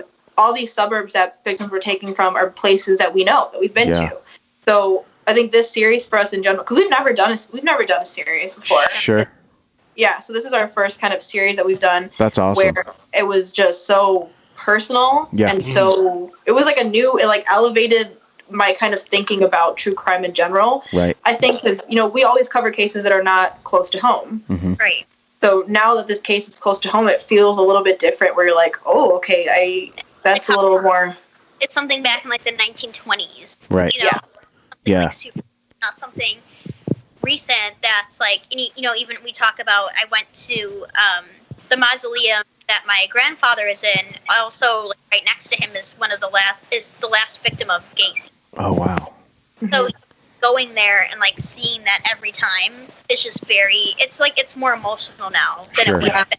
Sure. You know, getting to do this case with your best friend on your podcast that you have, when you both like have experienced these stories and all of these things growing up, is just like, it's indescribable, really. Yeah. That's awesome. So how much research goes into an episode? Is every episode like researched and fleshed out, or how does that work? It really depends on the subject. Mm-hmm. Yeah. What we're doing. Like, if it's something that we're really interested but we don't know a lot about, like, we'll go into it. Yeah. And have I usually have stuff on my laptop, but Danielle likes to write her stuff out. Okay. Yeah. So she'll have like 5 pages of notes, and then what she likes to do, she likes to rip them up at the end of the and just leave for around my apartment. I'm like, is that necessary? Right. Little mementos, little confetti, you know? Right. Yeah. Right. Horrible. If it's, like, that we know about, like, we'll just kind of, like, if it's our own stories or whatever, we'll just kind of talk like we're doing right now. Yeah, wing it. But if it's, like, a full, like, historical research, then we need to go into it and, like, take notes and research, because we also, you know, we want to tell the best of our ability. And I think Danielle kind of feels the same way, right? Like, she's worse than I am when it comes to research, because she'll just do hours of research because she doesn't sleep. Yeah. Right. Just you, like, she'll be like, oh my God, I've been out for 12 hours. I'm like, you know, you can take a nap. You can go to sleep. Right. Okay. Because for the Gacy series, I was really concerned about, because our kind of thing was like, well, what are we going to bring to the table about that? Like, what are we going to provide that nobody else has ever provided in the history of podcasts about John Wayne Gacy? Everyone has talked about John Wayne Gacy. Nobody cares anymore. Sure. And so what I kind of wanted to bring to it, and why I did so much, oh my God, that cat. Oh my God, that cat. Oh my God. So what I kind of wanted to bring to the table with that was the angle of, let's talk about the victims. Let's talk about what actually happened, and let's not focus on John Wayne Gacy as a person. Because, like, at the end of the day, I don't give a damn about him. I don't care. Right. Yeah. You know, he's garbage. He's garbage in the street. He's like sewer filth, and then that 1590s London. I don't care. So I think why I did so much research and why I got so invested in this Gacy case, and, like, I went victim by victim by victim through all 33. Wow. And went into their stories and tried to figure out who this person was. Like, did somebody miss them? Did somebody want to, you know, did somebody really want answers on what happened to their son or their brother or their boyfriend or their husband, whoever?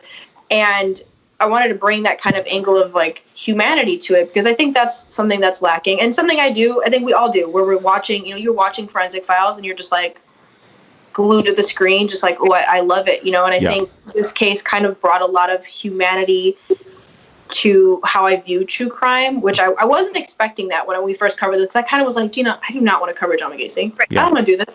I don't care. I don't want to do this. But, you know, I'm glad that we did it, because I think it provided this sort of lens for us to see things through, where there's no humanity to a lot of the things that we're covering, because we're not that close to it. But then when you get really close to it, you find out, like, hey, because I think one of the stories that really got to me was just hearing about a mom literally sitting there saying that she was looking for her son, just walking the streets every single night looking for her kid. I can imagine. Like, that's you know, and it's the streets that we go on all the time. It's the streets that we walk on. It's the streets that we've been to. So it's like getting to go through that journey of, like, I hated it. I hated going through all of those 33 victims, but I'm glad that I did it, because it was hard to do, but I'm glad that I did it. Yeah. Right. And I thought we can have that range of going into that personal, emotional history, but then also sit there on an episode and be like, oh my God, gooped and gagged. That, like, levity component where you break it up. One of the great things about that Gacy series is that you focused on the victims, and you didn't spend a lot of time, because, like you said, and in the episode, like you said, you know, the focus was to spotlight the victims, tell their stories as much as possible, and not so much of Gacy, because he unfortunately is celebrated as, you know, the killer clown, you know, and all of that, which is, you know, he's not. He's just, you know, he was a killer who would dress up as a clown. That's not how he did all his killings and stuff.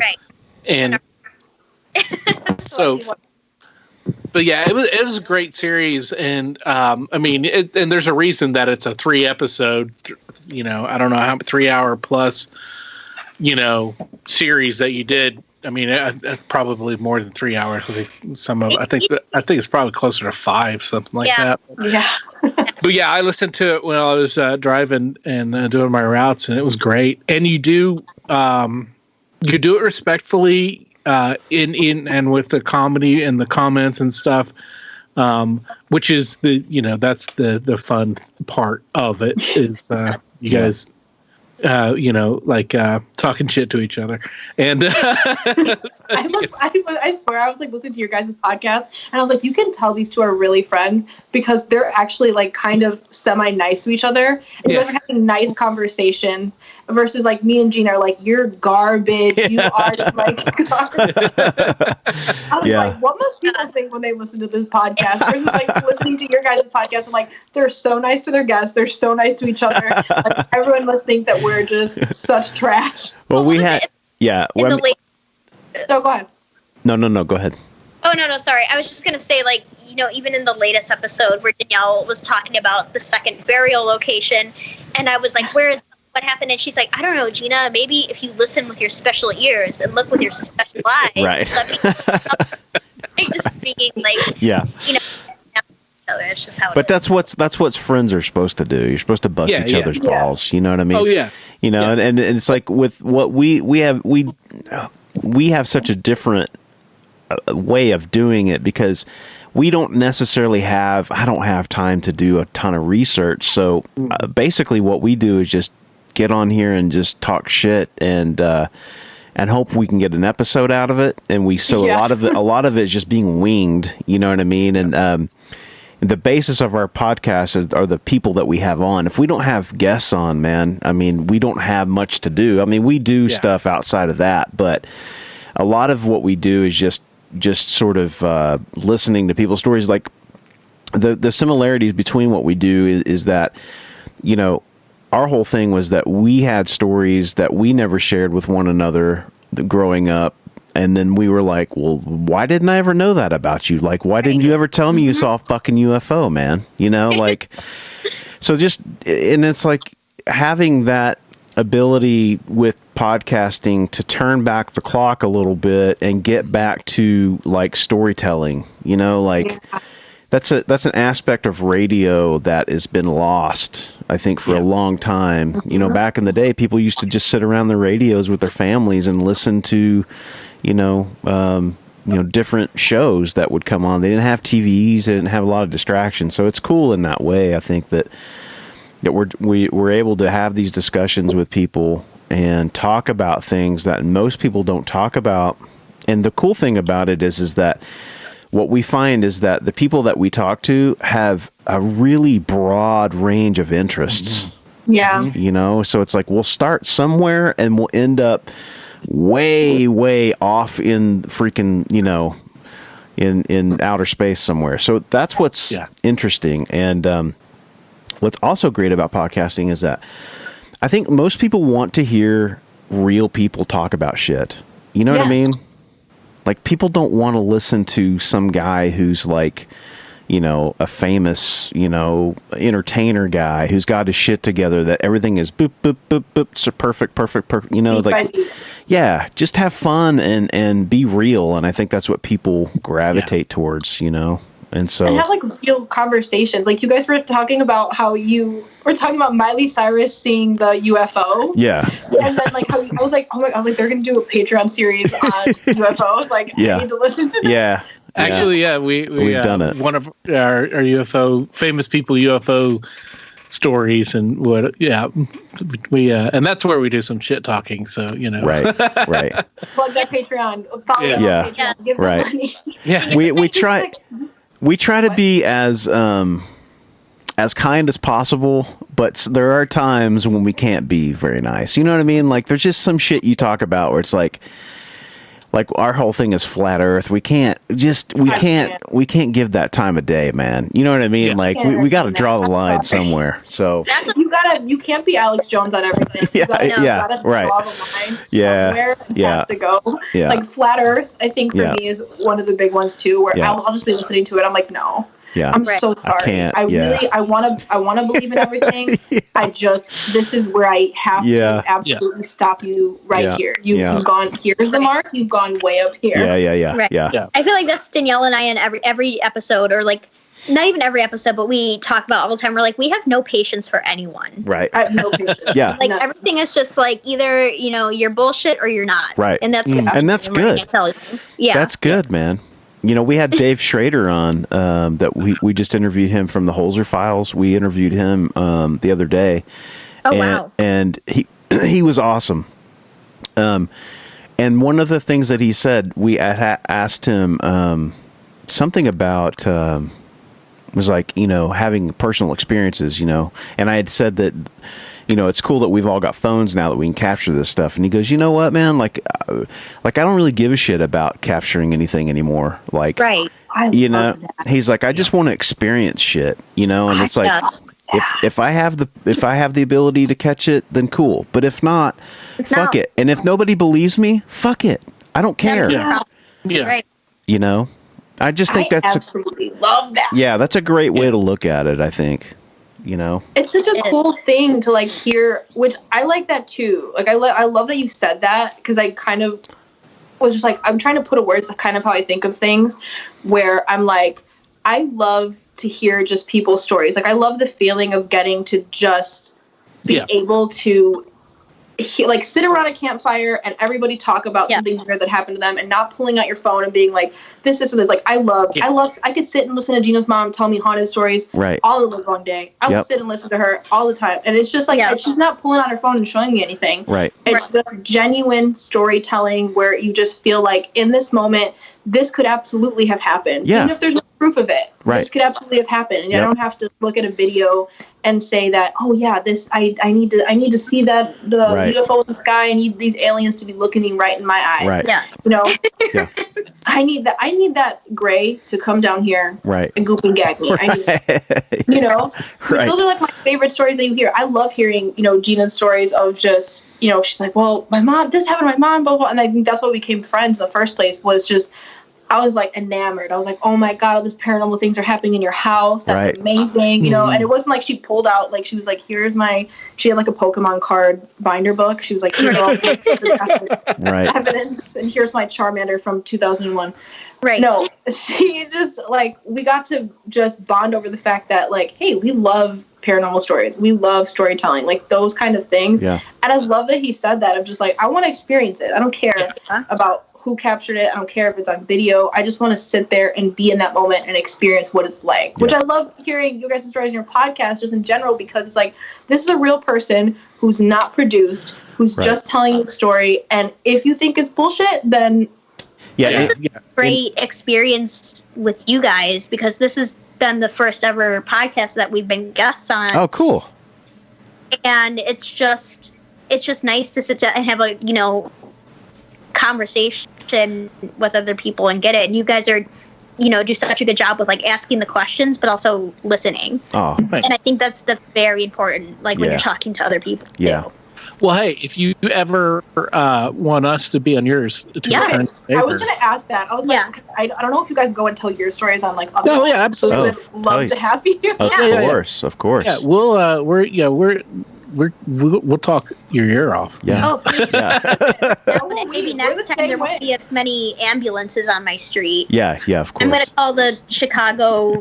to call the police station, all the ambulances, and be like, can you guys just like keep it down? Yeah, no like kidding. just and like not do that when I'm trying to record. Like that. Can everyone just stop breaking their leg right when I'm recording, please? Can you save that for another moment in time, please? Exactly. Yeah. Everybody just chill for about an hour or two.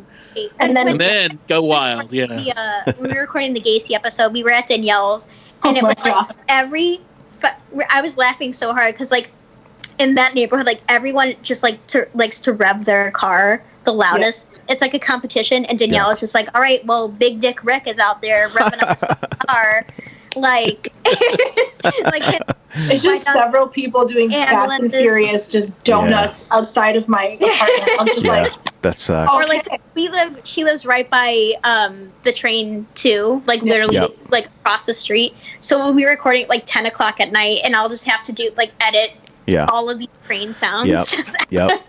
I get it for sure. Well, hey, listen, we appreciate you guys coming on. Yeah, you are freaking excellent to hang out with, and it's been a lot of fun. Excellent, they might say.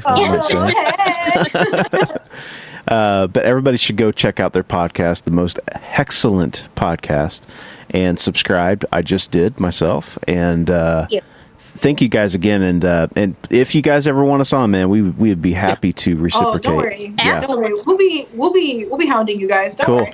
Cool. Right. You want those paranormal stories you don't tell anybody else? You can come tell TR. Absolutely. Absolutely. Thank you guys so much for having us. This was so much fun. Yeah, We'll definitely be in contact. Okay. Definitely. That sounds definitely good. Be scoping you guys out for some paranormal stories. Sounds Cool. good. And it sounds like we need to get Gina's mom on here as well sometime. Listen. Oh, she's got stories. But we wanted to do a whole episode on like UFO stories because she's got those too. Cool. Oh yeah, That's then cool. we definitely That's awesome. hear those We because love it. Barry and I both love the UFO stuff because that's what our experiences are. Well, mine is pretty much limited to that. Barry may have seen a ghost or something. I've seen some. Or experienced some He's seen weird some shit. He's seen some shit. Seen some weird shit. Yeah. But definitely UFO stuff. So. Yeah. That's what I want to hear on our podcast. You can give us your scraps that you don't put on your podcast. Cool. We'll definitely listen to them. Cool. I would love to hear UFO stories. Okay, great. I'm an alien. I am cool. Alien aficionado, so I would love to hear that. And Awesome. I'm so excited to hear this episode in general. I can't wait to listen. Yeah, Can't wait. It'll be good good. time.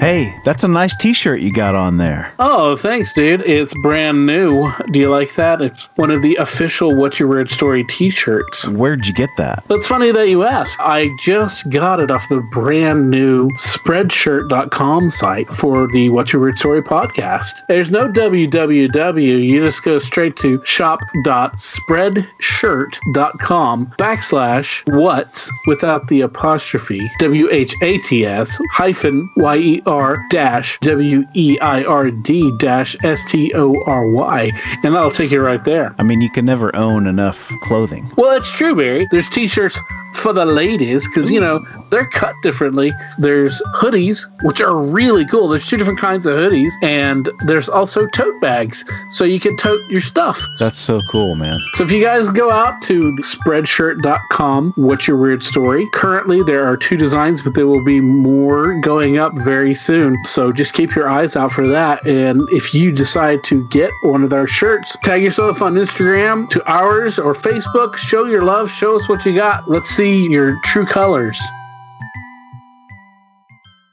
Wow, girls, thank you so much for coming on. It was a freaking great time. I mean, we just had such a good time, and one of Chicago's great exports, the Most Excellent podcast. I would agree. One of the best, the great things from Chicagoland area. Most Excellent podcast. Bozo the Clown. Yes. Chicago Dogs. Steve Chicago Albini. Pizza. Chicago Pizza. Steve Deep Albini. Dish. Yep. Boy, if you want to get into a controversy, the deep dish pizza, man, that's a controversy, man. Who's got the better pizza, I've never had actual Chicago pizza style. Really? Are you serious? Yeah, I've never had the real thing. Well, I'll tell you what, man, it's like they say, it's more like a casserole. I mean, it's hefty, dude. I like Chicago pizza, man.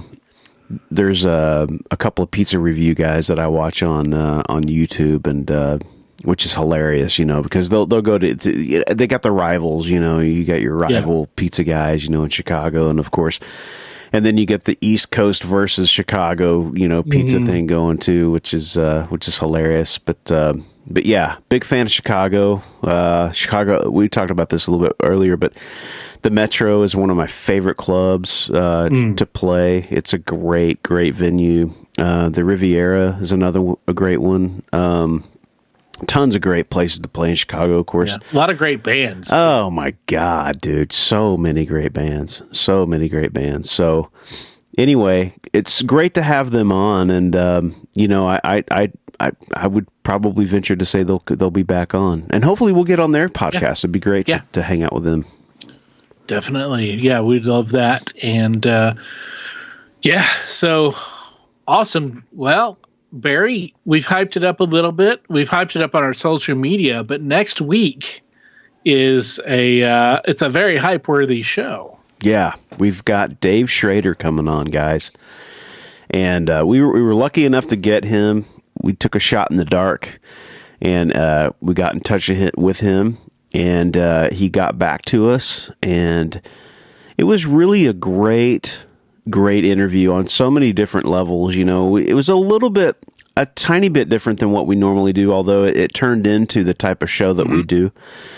But we kind of wanted to have him on and just whatever he wanted to share with us, we told him that we'd be willing to talk about whatever, man. And he was so gracious, man. He gave us an hour of his time, and we really think you guys are going to enjoy it. It's really good. Yeah. Yeah. Dave is, and you probably know that name from the Hulser Files. Maybe you know it from Darkness Radio. He's been doing this podcasting thing for a long time, and radio as well. He was on Coast to Coast, and he filled in for Art Bell, legendary Art Bell, and also on Art Bell's last show, Voice from the Desert. I can't remember the exact title of it. I should know, but just super awesome, great guy, and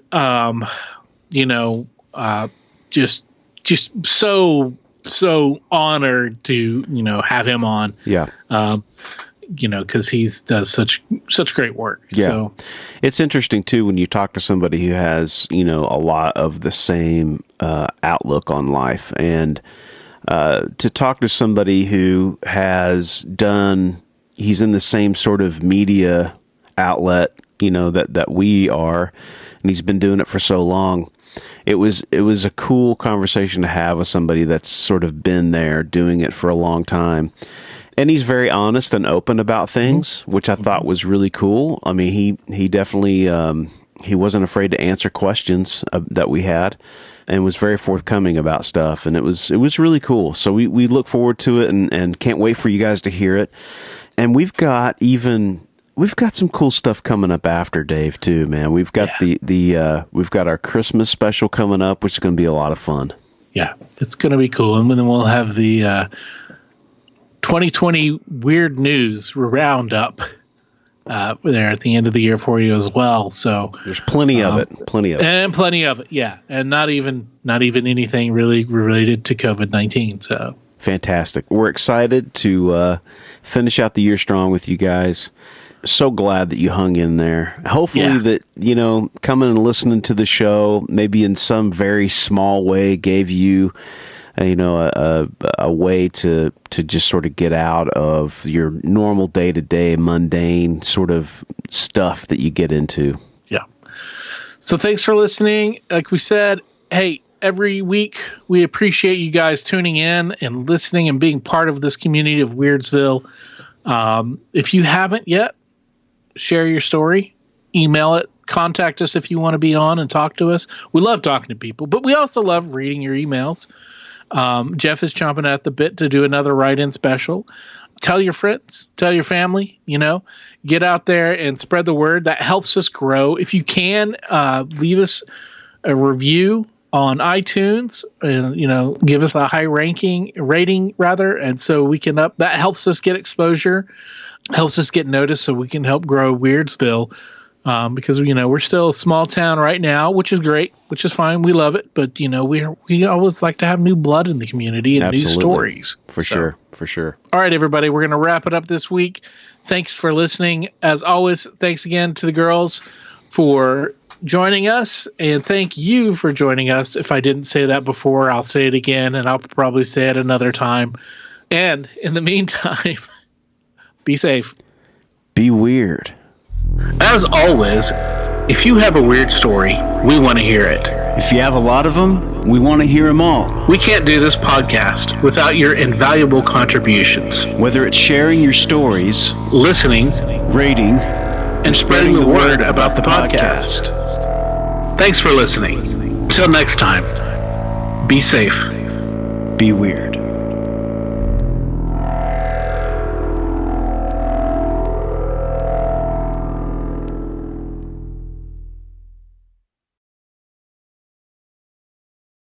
The stories presented on the What's Your Weird Story podcast are, to our knowledge, true experiences that our guests have had. We can't take the time to research all claims made, and besides, it's just not